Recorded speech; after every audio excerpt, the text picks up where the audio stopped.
What's up, guys? My name is Chris. This is Wheelhouse Trading, and welcome to the Wheelhouse.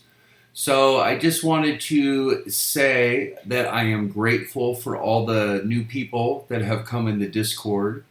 It's a great community. We're in a bear market, it's a tough market, it's all over the place, and it's just really good to be with a group and a community that wants to learn, that wants to grow. We're all like-minded. And it's also good in these times to just have, a support group and be able to ask questions and be together and not be alone, isolated during this environment because it is tough out there. If you're returning to the channel, hit the like, and if you're new to the channel, hit subscribe and like. If there's something you want me to go over, a chart or have a question, feel free to put it in the comments. And I just want to say that I would never put a WhatsApp or ask you to call me or anything like that. There's a lot of spammers on the channel. They're even using my logo. Just avoid all that. I wouldn't ask you to do that. So just be careful of that stuff, okay, guys? I'm just going to kind of wing it and just go through just the market. This entire week has been volatile again. A lot of strange things happened. When the CPI data came out, nothing in there was really good. These rate hikes aren't really lowering inflation. I mean, it has lowered, but there's still a lot of problems out there. So we're certainly expecting the Fed to stay hawkish. I certainly did not see it coming that when the core inflation did not go down, that the market would rally. That caught me off guard. And I think everybody out there, whether it's on TV or other YouTube channels or Barron's, Bloomberg, Market Watch, doesn't matter who it is. Nobody really understood that. And that just goes to show how erratic the market is. It's very extreme to the upside and the downside.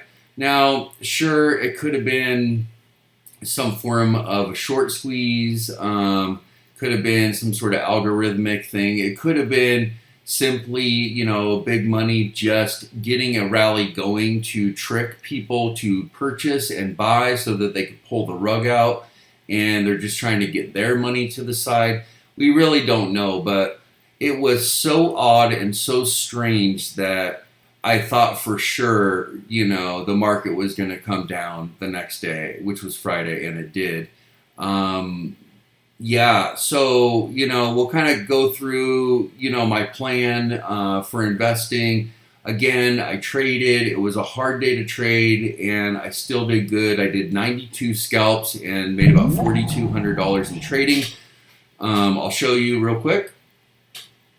Okay. So, trading it, we can trade it. It is advanced. It is complex to trade. I'm good at trading. I'm not claiming that it's easy and that I could teach you or say that it's very simple to do, but I can teach you and you can learn, and it's best to learn the strategies that I do and paper trade and simulate and, and then when you're confident, do it. This is a complex, market to trade, and you have to be really good and be on top of it, and you have to do a lot of trade management and know a lot of things to survive this type of environment. Particularly this environment I like for trading because it's so volatile and there's a lot of directional momentum to the upside and downside, which if you've been on this channel or you're in my group, you know that that's what I thrive on. I thrive on that type of direction and momentum, and that's the best way to make money is when you can identify that and you can run with it. Even if, you're only able to be in for a couple minutes or 30 minutes or 2 hours, it is what it is. It's not like the good old days where you could just, buy something that has great fundamentals and, get a good entry off a bounce off support, and you could let it run and you can just stay in and you can watch it grow. Those days are not right now. In fact, I was explaining to the group, I'm actually sleeping on split schedules right now. And I'm doing that because we have so many catalysts coming out globally from around the world. So, what I do is I stay up later than I normally would when the pre market opens for the US in case I need to adjust stops or sell something, because it looks like it's going to be a crazy day. So what I'll do is after the US market closes, I'll basically take a nap and then I'll wake up, I'll do a YouTube, take a look at news, look at charts and look at after hours action. And then I will watch the Australian Open and then I'll watch the Asia markets. And then I will be up a little bit in the pre-market for the US. Then I'll sleep for a few hours and I'll get up really early in the pre-market, make sure everything's okay, make adjustments if I need to, and I'll watch the European close. And then I'll watch the US Open and I'll trade and I'll work during the US markets and I'll be in the Discord helping people and then I'll take a nap. So I'll sleep for a few hours after the market closes in the US and I'll sleep for a few hours at night after I watch the Australian and the Asian markets and a little bit of the pre-market in the US. So I'm on a really weird schedule for sleep. I don't like it, but it's so chaotic out there that I literally have to keep an eye on all markets and make adjustments in my own personal life and sleep schedule, which it's kind of weird because I'm used to going to bed now late, which for me late is, I used to go to bed at like 10:30 and just wake up in the pre-market. That was my schedule for years.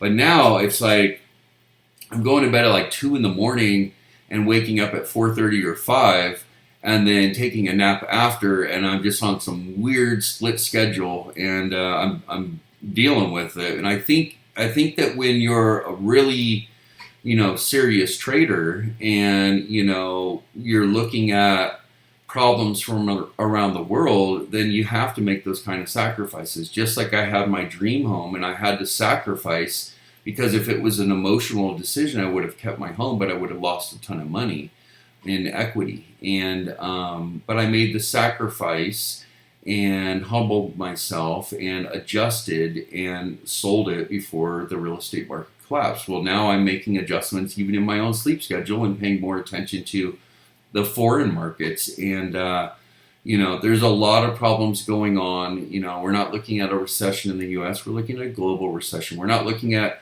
just a few, cracks in the banking system here in the US. It's happening all over the world. And there's problems everywhere from, the Russia-Ukraine situation, still problems in China. We have problems with oil. The dollar, which I have pulled up right now, it's flying. And I was just looking at it on the monthly just to get a real good look at it on a monthly time frame.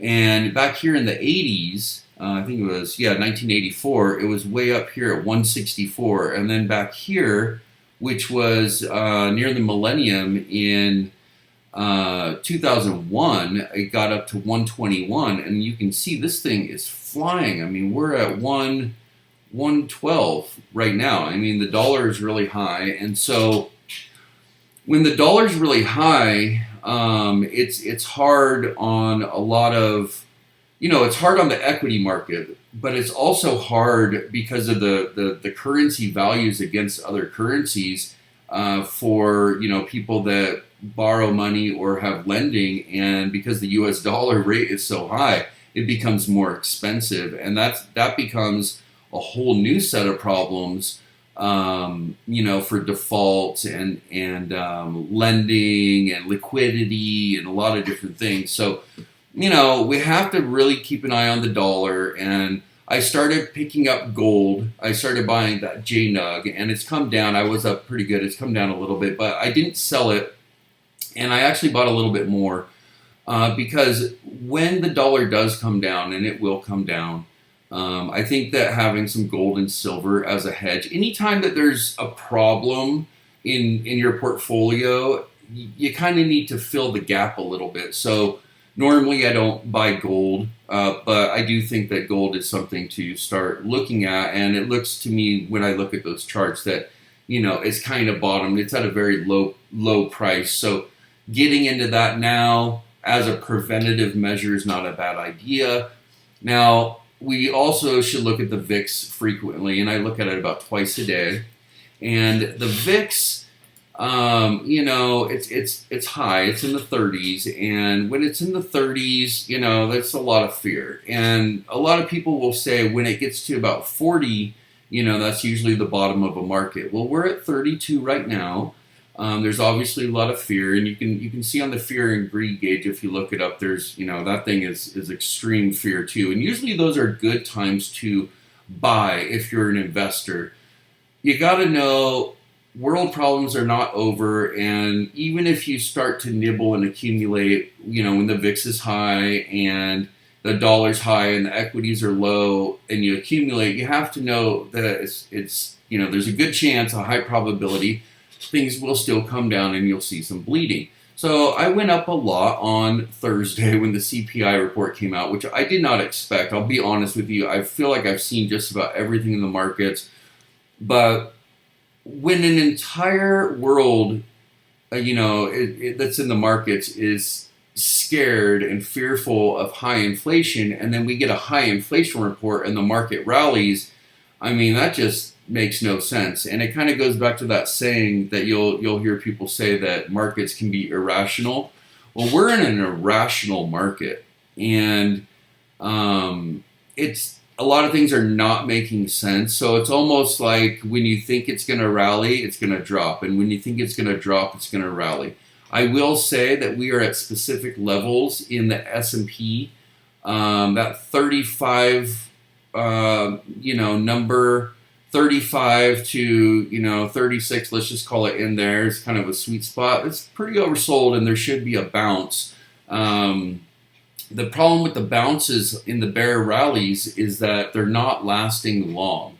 We had one for 4 days, we had another for 3 days, and I want to show you something on my chart, which is interesting because we just had a really bad day Friday and we bled out.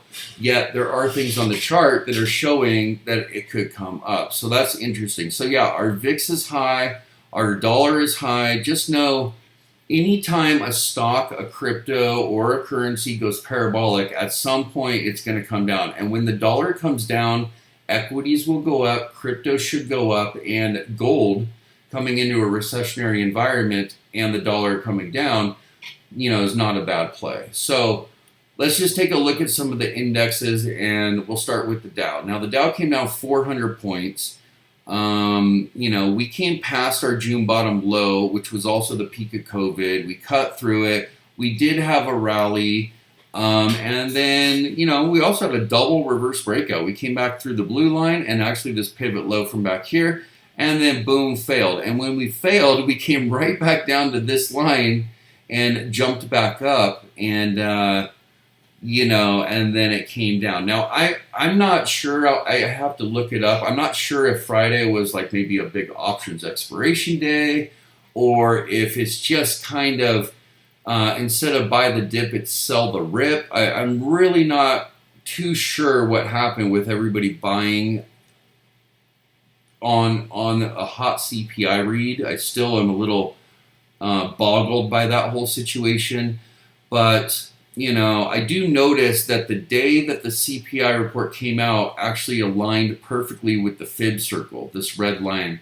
And, that's interesting. Also, this is blue, which is still saying that we're going to go up. And see how this is above the zero, the baseline, and this has a green dot and they separated, and this blue one is above. It's still showing on the Dow, on the daily, that we're about to go up, even though we just had, more of a sell-off Friday. So it's very conflicting. But, not only do I look at technicals and I look at fundamentals, and we're going to talk a lot about fundamentals in the future because over time, it's always going to be fundamentals. It's always going to be fundamentals. You don't want to buy companies that don't have earnings or aren't going to make money for a long time. And that's why if you're going to invest in this zone and nibble, you definitely want to have quality companies. And unfortunately, those quality companies, as far as value on their price, crypto and stocks, there's going to be volatility and they could come down. But it's better to start your positions low down here and just be careful adding to them. You have to know if you want something, you have to really know that you want it and that you're going to stick with it. So if you want Apple, I mean, Apple's at 138 right now. There's a big resistance support around 142, but there's also one at 117. There's also another one down at like $97. The way this market is so erratic to the upside and downside, you have to be prepared. So if you're going to be an Apple, which is a great company, it's always done me right long term, then, nibble, but be aware it could come down, and don't put all your money in. Have ammo on the side to keep putting money into that conviction. Tesla's a great example. Tesla's down at, there's a big, very low resistance at 206, which was basically the bottom. I mean, this is before the split. I'll just switch from the Dow to Tesla real quick to show you. But Tesla, and there's been a split since, but this number is basically down here where Cathie Woods was buying that dip when it fell really, really hard and then it rallied. It's all the way back down there.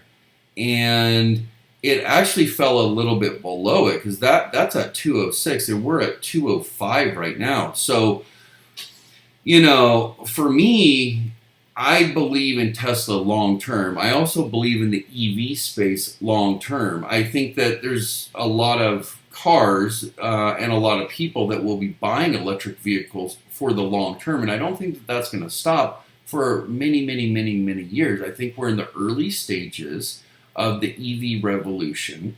And if you believe in Tesla and you like Tesla, as painful as it is, these are good accumulation prices, no matter which way you slice it. So getting as many shares as you can for the long hold, if that's one that you want and you're investing, it's an incredible price, right? So, to come all the way down to this bottom, Tesla got beat up. It went down 7.55%, and it's been going down. You can see in the cloud, you can see your HMA, your ribbons, it's going down. And there's a lot going on with Tesla, not just from those last deliveries, but there's a lot going on with Elon and the Twitter. And, they're basically, it will get better, but it might not get better until we see, the next quarterly reports and see kind of what's going on there. So, if you love Tesla, it's a super low price. One of the best prices you can get. Sure, it can go lower. It still has a high multiple. But, if that's something you want long term and your bills are paid, your job is secure, you have some money on the side, you're not going all in, you're willing to nibble, you're willing to hold, you understand there could be more pain, it's a good price. So, back to the Dow just real quick. It's interesting that we're on the fib circle. It's interesting that we made a new double bottom here. And the chart is showing actually that we should be going up even though Friday was such a bad day. Remember, a lot of things in my chart some are lagging, but there's a lot of predictive leading indicators in the coding, and we have a lot of new stuff that we're testing right now, which actually shows, one of them is really cool. It actually shows what the trend for the entire day will be, so that you don't get faked out. It's actually really cool. We have some stuff with dark pool divergences and things going on that normally retail people can't see. We have one that spots bottoms accurately, and so we're working on some of the testing for all of that. But oddly enough, a lot of pain out there, a lot of fear, poor sentiment, and yet it still shows that we might be going up. So, and there's quite a bit of indicators on that showing there. So I don't know. It's very hard to predict in this macro environment. These are not smooth processes. This is a lot of fear, a lot of uncertainty. It's not just shaky, it's violent. And it is scary, but like I said in the last couple of videos, a lot of these world famous investors, they with a long time horizon and investing, not trading, when you identify the zone and you buy these low prices and you're willing to wait and just hold, not trade, not do anything but hold, you're going to come out on top. We just don't know how long that's going to be or when. Now, as far as trading, you can trade this stuff every day. It's pretty awesome. And I will say Friday was a very tough day to trade because, yes, it was mainly down, but there was a lot of little bounces in the candles. And for me to make, $4,200, 92 scalps, that's a lot of work. I had to work hard, for that. And 4,200, it might sound like a lot, and it was a lot of work, but it's really not a lot compared to what I came down in my hodl. So, I do have 30, maybe a little bit more than 30% invested right now. The rest is cash. So I just started buying on this blue line. It's where I started my hodl.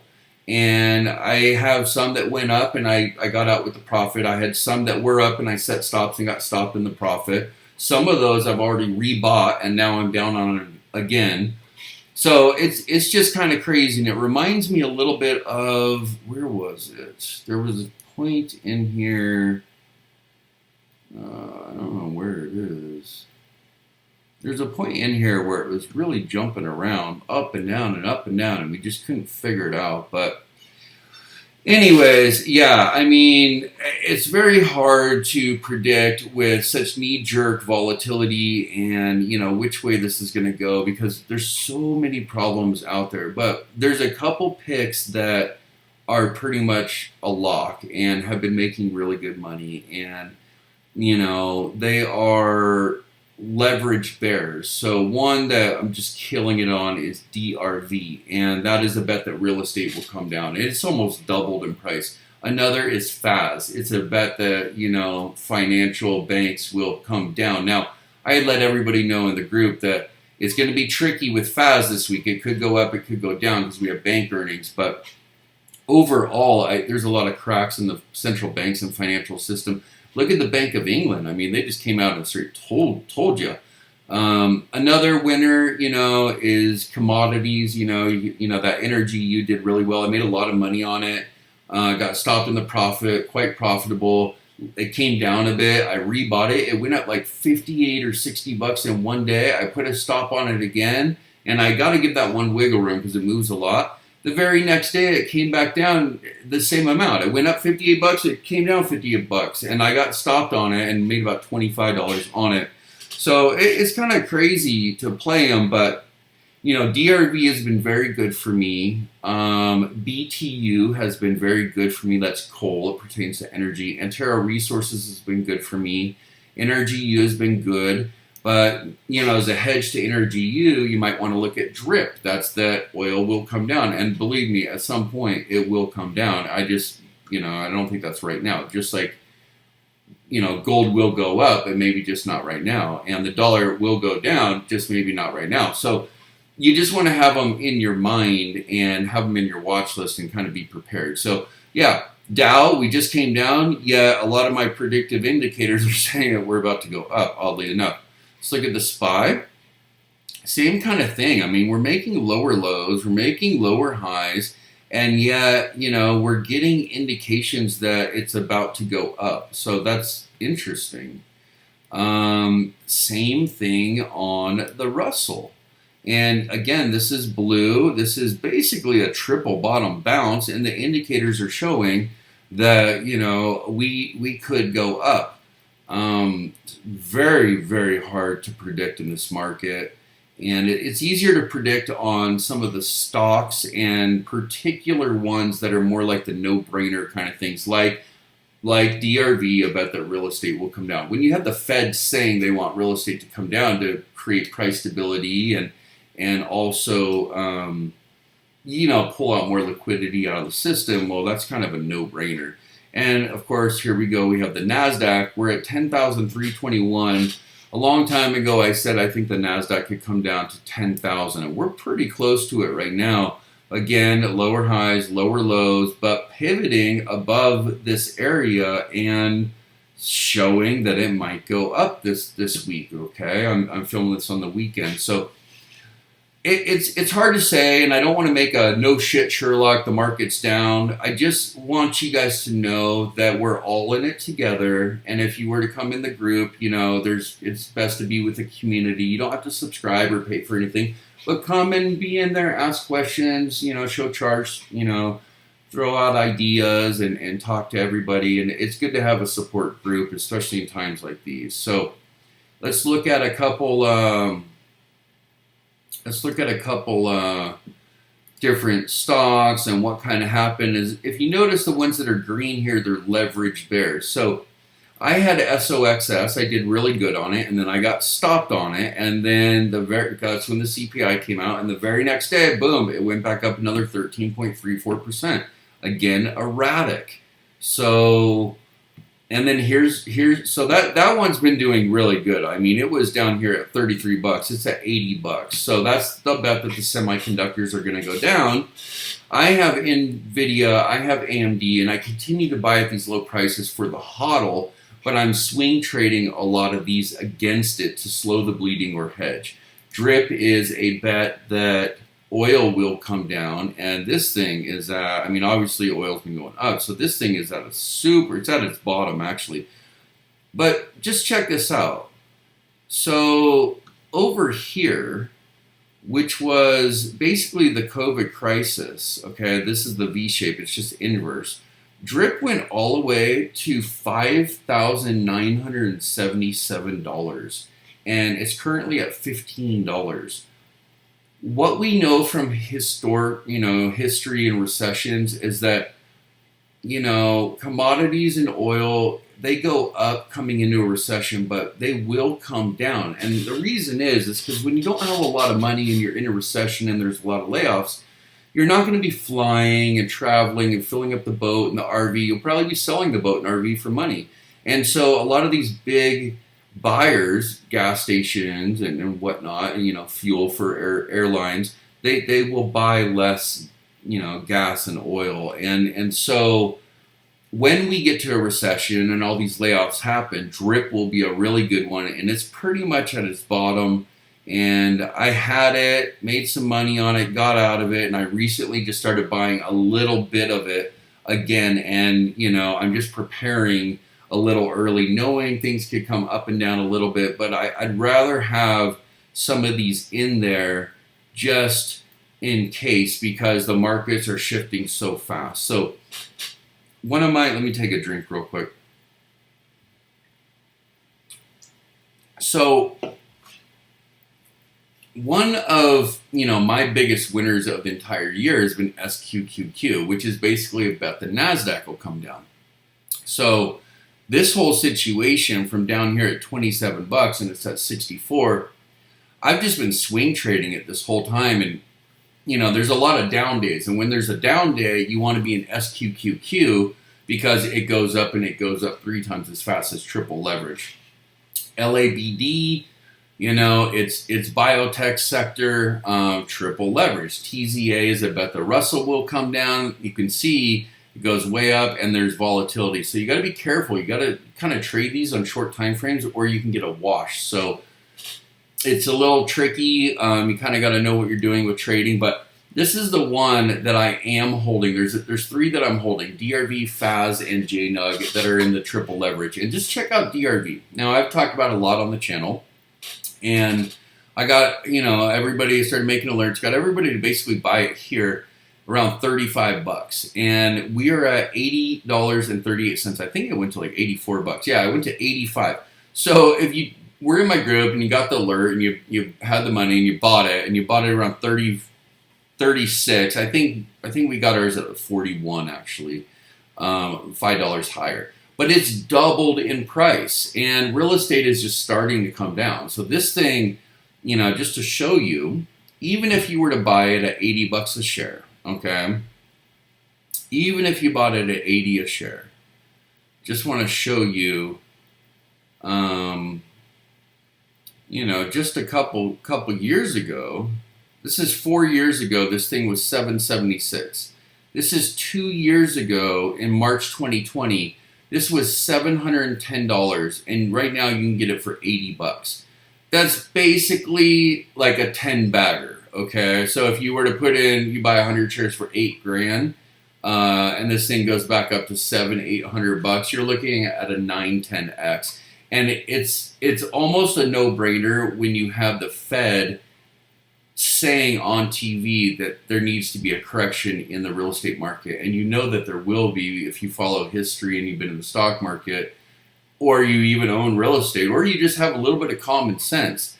This is like a no-brainer. It's almost like have a lot of money in this instead of your longs right now, because it's only going up. It's going up parabolic actually. SPXS, it's a bet the SPY is going to come down. These I use as hedges and I swing trade for money while my longs are going down. And then when the longs kind of bottom and pivot, I apply more into it. And I'm not taking any losses. I haven't realized any losses. I've only realized gains. And but I do have paper losses. I can't BS you. I mean, Friday alone was pretty. Everything I made Thursday was taken Friday, and the week before, where it went like way up and then it came down and went way up, came down. It balanced out. I ended up a little bit up on the week, a little bit, because I think we had a good Monday, a really big Tuesday, a kind of flat Wednesday, and then Thursday, Friday took everything except for the gains I made Monday. So up a little bit that week. This week down. Trading up every week. I'm always doing good trading. SARK, I just bought a little bit of SARK. SARK is definitely showing strength. It's basically the inverse of the Kathy Woods ARK Innovation Fund. And I have ARK. I bought some for my daughter. And I have a little bit at a low price. So I'm not really that far down on it. But it's good to have SARK when technology stocks are going down. And those always go down when there's a lot of fear because they're high multiple and it's more of a longer growth story. But those ones will make you a ton of money when the market's happy. And here's FAS. This is the bet the financials are going to come down. Again, I had told everybody, be careful with FAS this week with the bank earnings. We don't know what's going to happen. But overall, it's been going up. But it's certainly had a couple shifty days in there. I'm actually okay with it. I'm holding FAS and looking to buy more because when you have Credit Suisse and Deutsche Bank and the Bank of England and even our own banks in the U.S., JP Morgan, Wells Fargo, just talking about stress and liquidity and margin and lending, and they're not buying investment grade bonds. These are the kind of cracks and stresses that I'm looking for to invest in an inverse financial ticker, thinking that financials are going to have stress and come down, especially with the high interest rate hikes, right? So it had a couple bad days, but that's something, with those bad days would be, something you might want to, accumulate more on. I think we're going to have some financial stress at the central banks everywhere, and FAS is going to rocket up. And just to kind of show you, to give you an idea, you can buy FAS right now at $27. But FAS, just in March 2020, 2 years ago, relatively 2 years ago, we'll just call it, was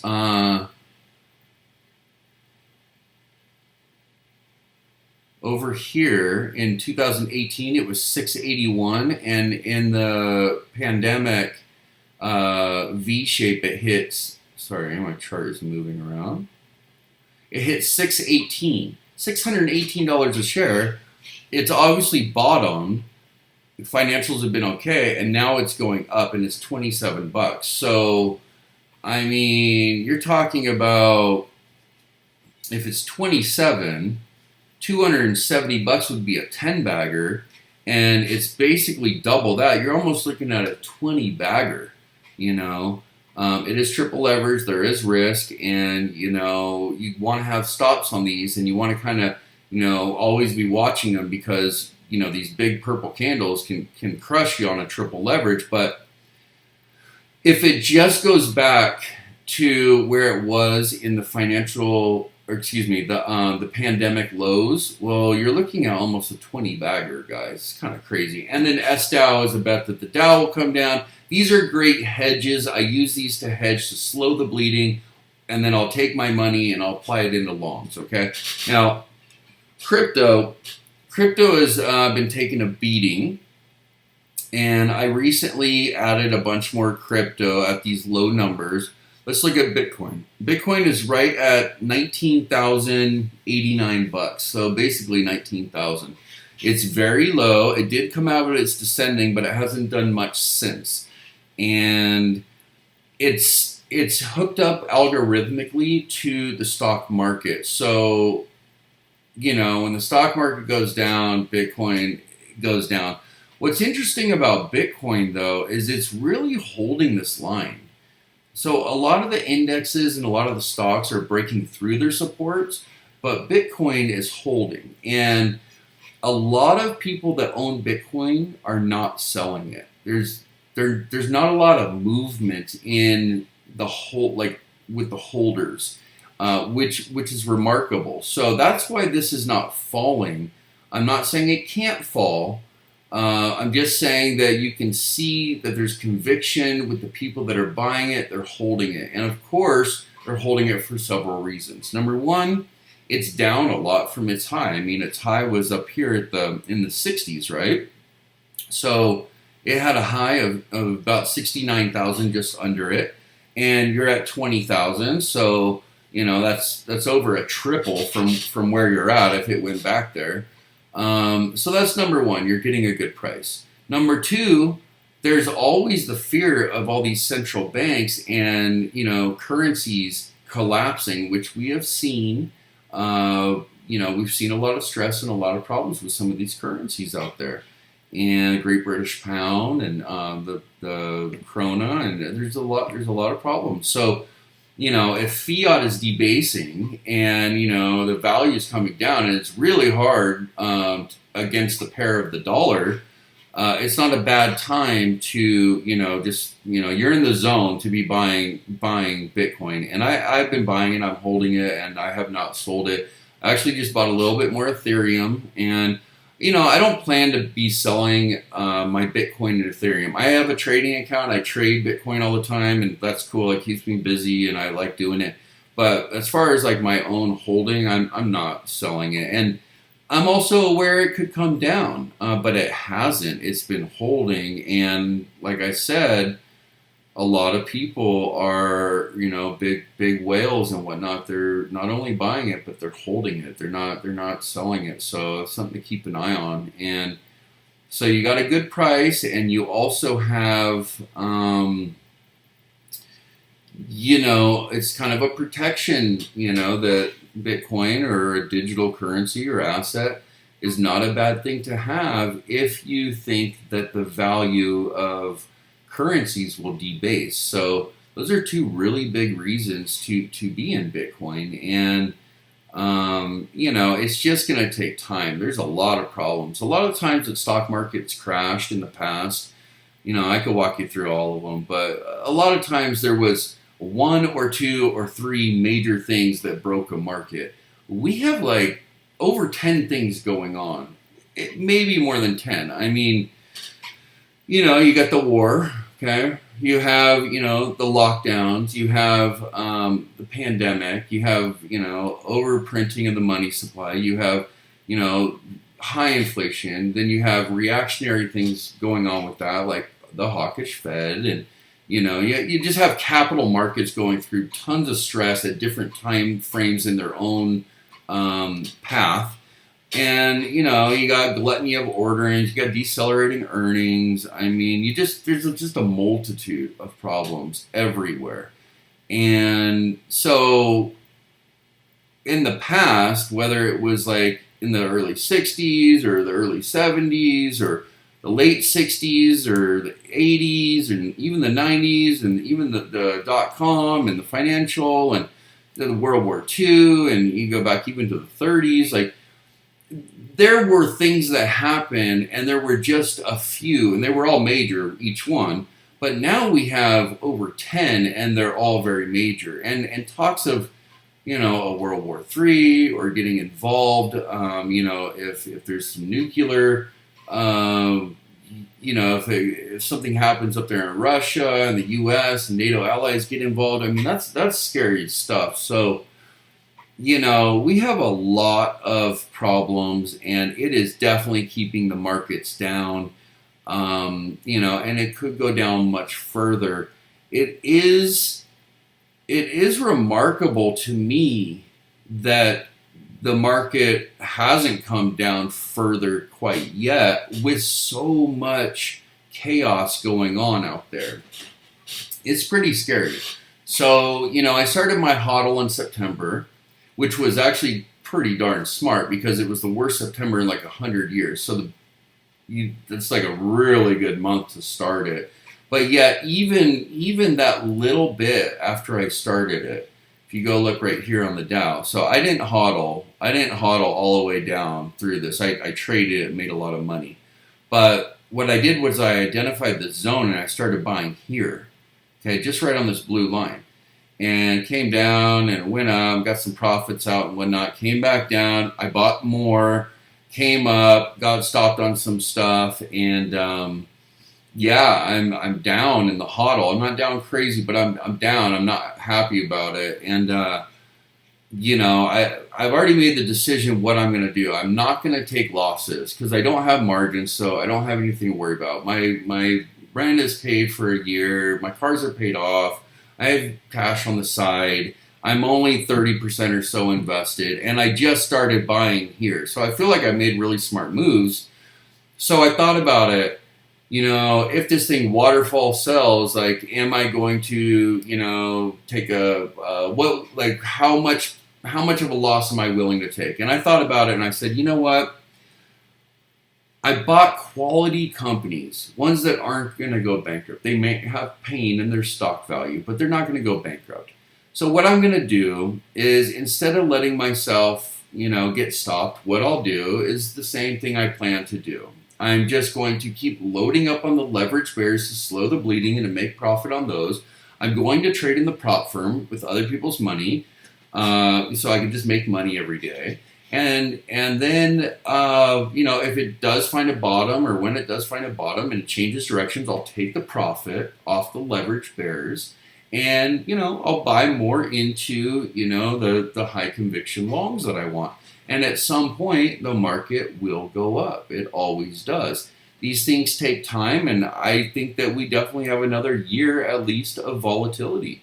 Some stocks will emerge as leaders. Some stocks and cryptos are bottoming, and you're in the accumulation zone. There is no question in my mind about that.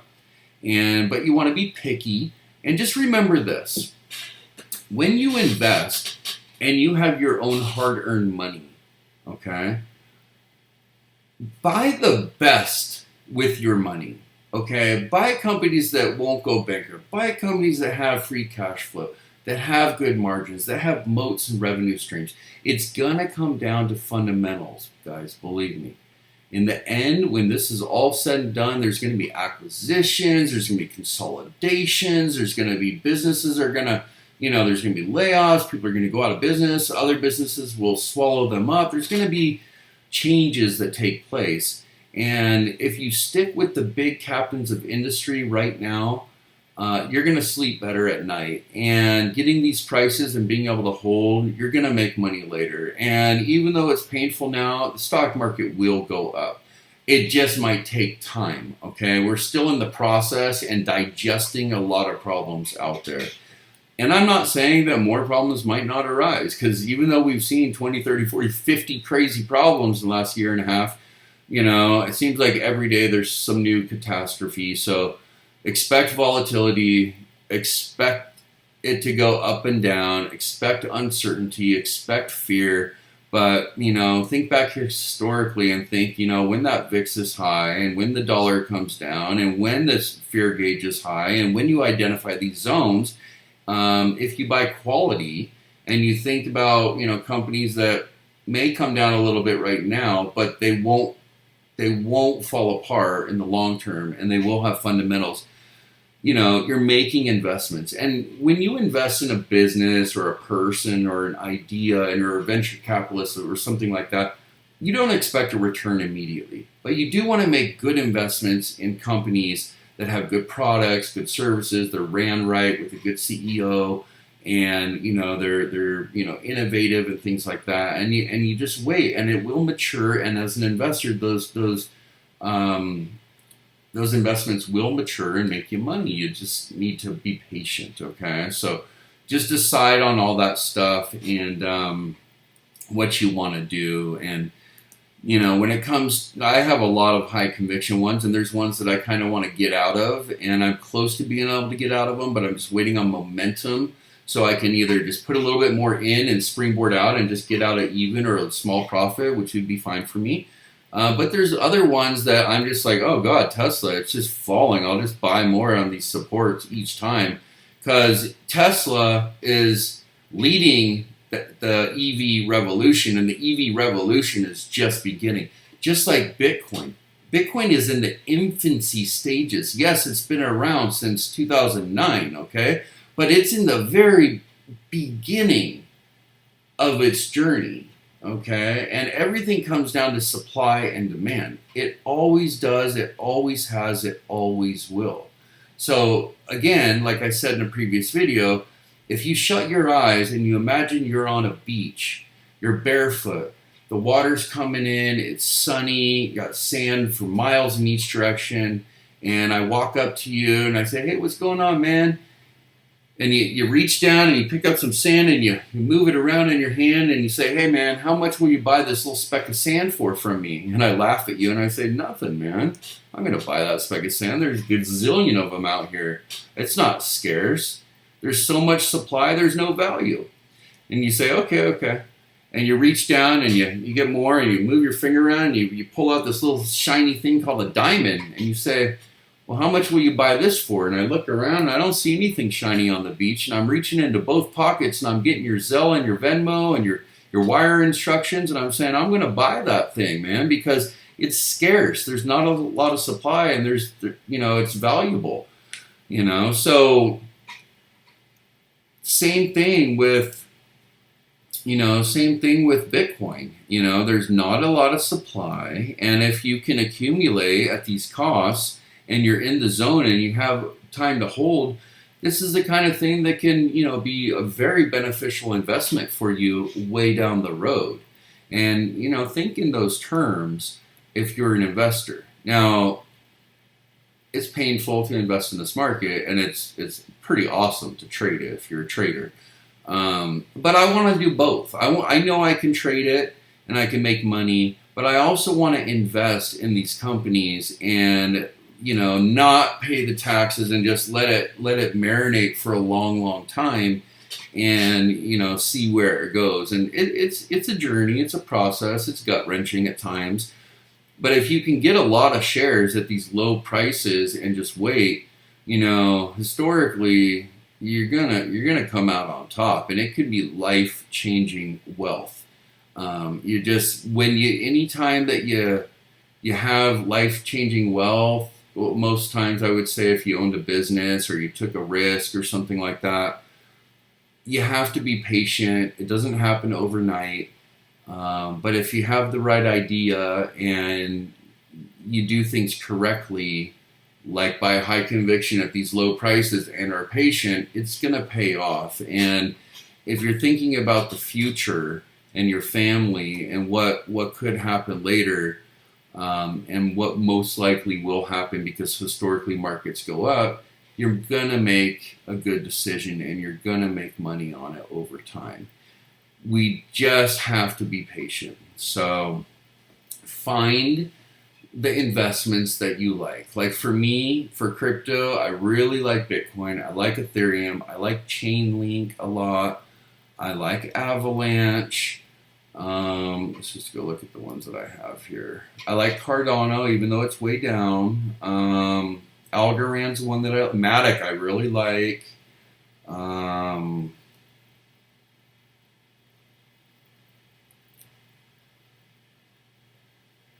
Ape is down, but I like Ape because it's in the NFT. I really like Avalanche, Algorand, Matic, Chainlink, Bitcoin, Ethereum. And all the ones in here I have. So Zcash, Dash I just picked up, Chiliz I have. It was up, it's down. I bought more. I got a couple YOLOs in here. Sushi, I said buy it at 102. It's at $1.46 now. It's up, it's up like 45%. So it's doing really good. So, I decided on what I want for long term. And I decided that I will keep buying those ones. And I decided the same with the stock market. And I decided instead of taking the loss, I'm just going to load up on the leverage bears to hedge it if it falls. And then when it bottoms, I'll take that profit and I'll buy more of, these ones that I like Disney and Goldman Sachs, Adobe, Microsoft, and things of that nature. So, look, I know this video isn't nothing that you probably don't know, but I do want to make some sort of content, and I do want you to know that in the end, the markets will go up, and in the current time, there's a lot of problems and there is going to be continued volatility, and we do have high inflation still. Unfortunately, there will be layoffs. There's more pain to come. So you're going to have to play it day by day. You're going to have to make smart decisions. Trade management's going to be key. Capital protection is going to be important. Position size is going to be important. And, being with a community of like-minded traders and investors is a great thing to do. So my Discord link is in the description. Come on in. It's free to come in, and we talk all day. I'll help you. Just tag me, and we have moderators in there that'll help too. And there's just a lot of really brilliant people, a lot of really smart people in our Discord. Doctors, scientists, engineers, cryptologists. There's some guys in there that are working on a documentary. They just interviewed me. They're working on a documentary. They're trying to get it picked up by Netflix and Amazon and things like that. And it's about metaverse, blockchain, trading, all kinds of different topics. But there's cool people in there. There's a guy that is got this really cool business pertaining to NFTs and the music industry. There's another guy that's like a GPU architect that's can basically take your image and turn you into like an NFT avatar. It's really cool. There's some cool people and very smart people in there, and yeah. So we're all growing, we're all learning, and it's friendly in there. Everybody's nice. So feel free to come in and join if you want to be part of a community, and we'll all go through this journey together, and we'll take it day by day. And in the end, if we make the right decisions now investing, we will be rewarded later. And if you want to learn to trade, I'm a great guy to learn how to trade from. I'm very good at it. And I'd be more than happy to help you. And we are building a system and doing our coding that actually measures in real time against real data. And it's predictive. And it really helps with early buy signals and early sell signals. So if you do upgrade, you'll be able to get all that information as well. And one of the guys, he did a beta test. He started with $1,000 and got it to $300,000 using the system. I started with $1 million, took it to 15 million. Now we're even tightening the code even more. And I'm doing it with real money at this point. But I tell all the guys, get used to the system, how to do it, simulate it before you do real money. I'm just doing real money because I already know how to trade, and I'm okay with that. But yeah, we're making it where it should be able to work in every single market environment through all four phases across all types of assets, so futures, crypto, forex, bonds, stocks, everything. Every market environment. So the good ones, the bad ones, the whole deal, cross asset, all market phases, and get you a win rate above 80% consistently across all that. That's the goal. And we're really close. So come on in and if you want to trade, we'll help you. If you want to invest, we're there for you, and we can all talk and go through the journey together. I appreciate you watching to the end. My name is Chris, and welcome to the Wheelhouse.